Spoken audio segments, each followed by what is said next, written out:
The 17 News at Sunrise podcast is brought to you by Clinica Sierra Vista.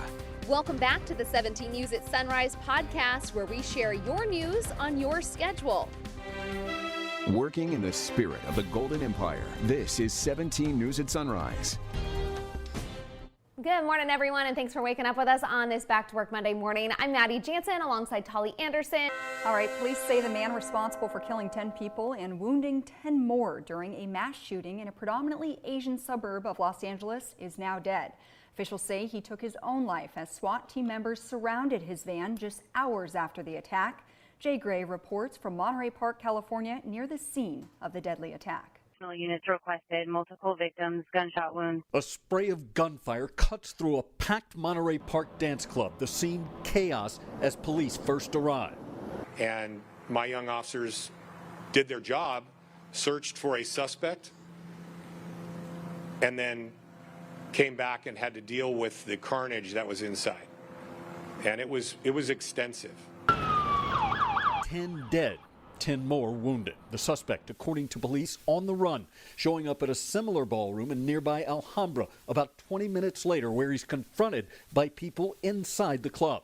And he was disarmed by two community members who I consider to be heroes because they saved lives. As he escapes, witnesses get a glimpse of his vehicle. They have this white cargo van completely surrounded right now. Police tracking it down 12 hours later in Torrance. They're breaching the van. Inside, 72-year-old Hu Can Tran, the man police say is responsible for the killing spree, dead from what appears to be a self-inflicted gunshot wound. According to investigators, evidence inside the van ties Tran to both locations. What it doesn't do is help to explain how or why it happened. And it does little to ease the concerns of this frightened, grieving community. Hearing this happen now is just very shocking, very sad, because it's just confirming that there's no safe place anymore. We ask for your mercy into those rooms. Jay Gray, NBC News, Monterey Park, California. Officials have not released names of any of those victims, and they're still working to identify next of kin. Police say 5 are men and 5 women, describing them as, quote, probably in their 50s to 60s and beyond. And then new details continue to emerge about the mass shooting in Monterey Park. Police units from coast to coast are ramping up security. This comes as anti-Asian hate crimes fears continue to rise. Kathy Park reports. At Lunar New Year celebrations all across the country, revelers on edge. When it just happens, you don't know what to expect, and everyone's just in a frenzy. It's senseless violence. It's very unfortunate. From coast to coast, police ramping up security. The NYPD telling us in a statement they have shifted their counterterrorism and patrol resources and will have an adequate security presence at Lunar New Year events and throughout the city. The Chicago Police Department said they will adjust resources as necessary. Police say that the suspect was Asian and the motive has not yet been determined. Nonetheless, Asian American communities are hurting. Between March 2020 and March 2022, more than 11,000 hate incidents against Asian Americans were reported across the U.S., according to a report by Stop AAPI Hate. This attack, irrespective of the specific or interconnected motives, comes at a time when we are cresting off a record for anti-Asian hate crime. This shooting is the deadliest in America since last year's massacre at Uvalde Elementary School, which killed 21. There have been 33 mass shootings so far in just the first 3 weeks of 2023, according to the Gun Violence Archive. This is a time to be with family, to celebrate, and yet this tore a hole through all of our hearts. One town feeling familiar heartbreak, now shared by so many communities across America. The suspect who led police on a chase last week before a deadly crash that left 2 BPD officers injured is due in court today. Police say Michael Stevens was driving a stolen car when they tried to pull him over on Thursday morning. Officers say he led them on a chase and later crashed into a single vehicle accident. He was taken to the hospital for unrelated medical issues. Shortly after Stevens' crash, another accident was reported, this involving a Bakersfield police cruiser. The That crash killed 31-year-old Mauro Lores and injured 34-year-old Ana Hernandez, who were on their way home from work. The officers were also injured. It's not very well lit. There's not much traffic, so sometimes people tend to drive there as if there's no one else on the roadway. So because of the conditions, because of the darkness in the roadway and the condition of the roadway, sometimes we do get some crashes out there. It does not appear to me that the officers stopped before entering the intersection. The accident happened on South Vineland and Muller Road in a dangerous area of rural Kern County where dozens of fatal accidents have taken place, and we still don't know if the officers were involved in that pursuit, if they had their lights and sirens on, or if they stopped at the stop sign before entering the intersection where the crash happened. CHP is investigating this crash. 5:12 is your time now. In the meantime, a hearing this Wednesday will determine whether attorneys are ready for trial in the case against Trezell and Jacqueline West. The couple's charged with second-degree murder and involuntary manslaughter, among other offenses, in the deaths of Orrin and Orson West, their adopted sons. Prosecutors say the young boys were killed about 3 months before their adoptive parents reported them missing on December 21st of 2020. But their bodies still have not been found. A criminal protective order bars the Wests from seeing their 2 biological children and 2 remaining adoptive children. Prosecutors say they sought the protective order out of concerns the West would influence the children about the criminal case. Trial is currently set for January 30th. New information this morning about another mass shooting. It happened less than an hour after the Monterey Park tragedy, this time in Baton Rouge, Louisiana.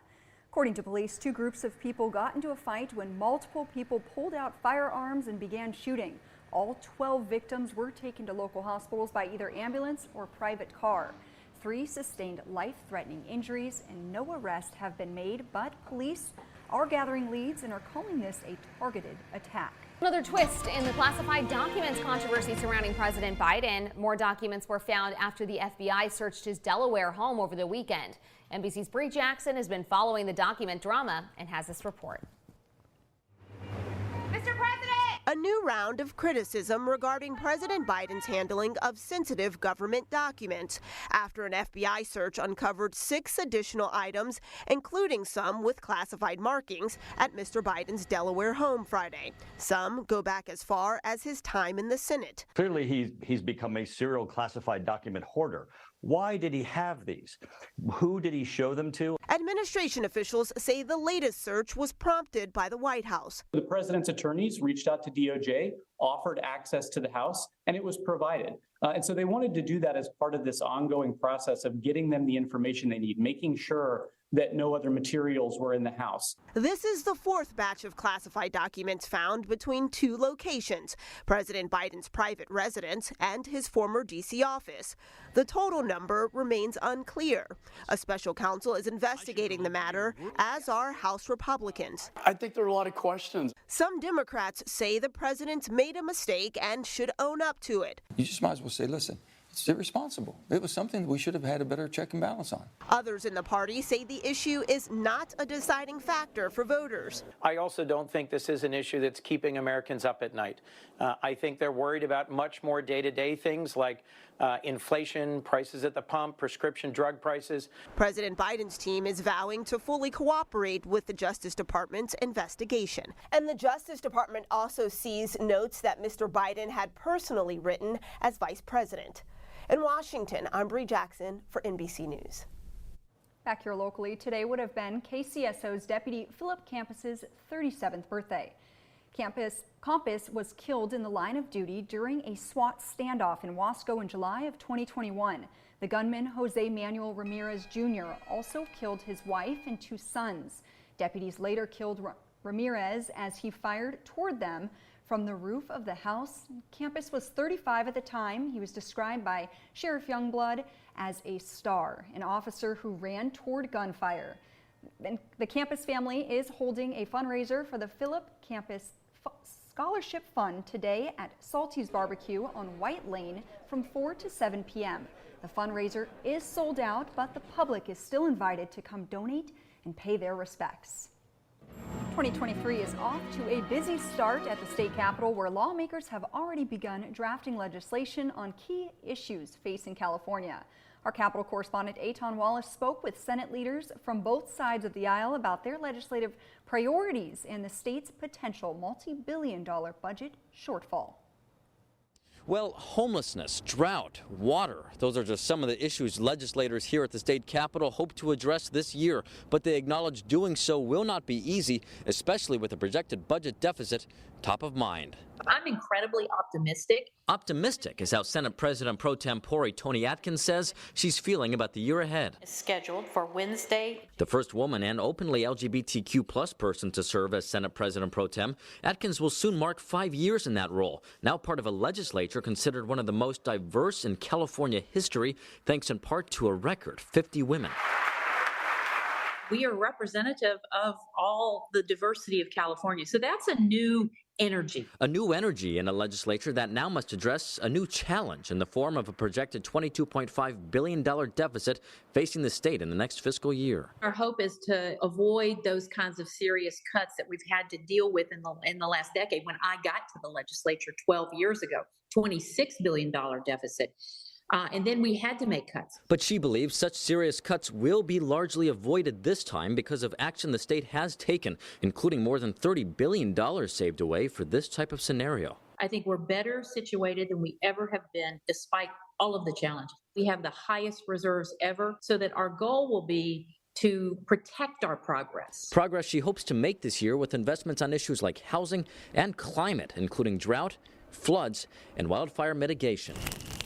But she says there's one issue in particular at the top of her list. Homelessness is really just amazingly out of control. We are working very hard on that. We have funds already allocated. We just need the implementation and to get those funds out in the communities where the work can be done. Republicans, we are focused on fixing California. Senate Minority Leader Brian Jones says amid recent storms, he and his GOP colleagues want to see the state invest more in water storage. I would encourage the governor today, under one of his executive orders, start building the reservoirs. On how to at least help close the projected deficit, Jones has this message for Newsom. Stop spending on the high-speed rail and start spending on projects that Californians need right now.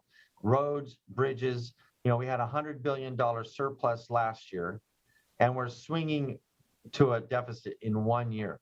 Eitan, that's unacceptable. And all of this comes as the legislature still is technically gavelled into a weeks-long special session on oil prices. I'm told that special session could last several more weeks or even months. Reporting from the state capitol, Eitan Wallace, 17 News. The 17 News at Sunrise podcast is a production of KGET and Nexstar Media Group. For more on all of the headlines in today's show, head to kget.com.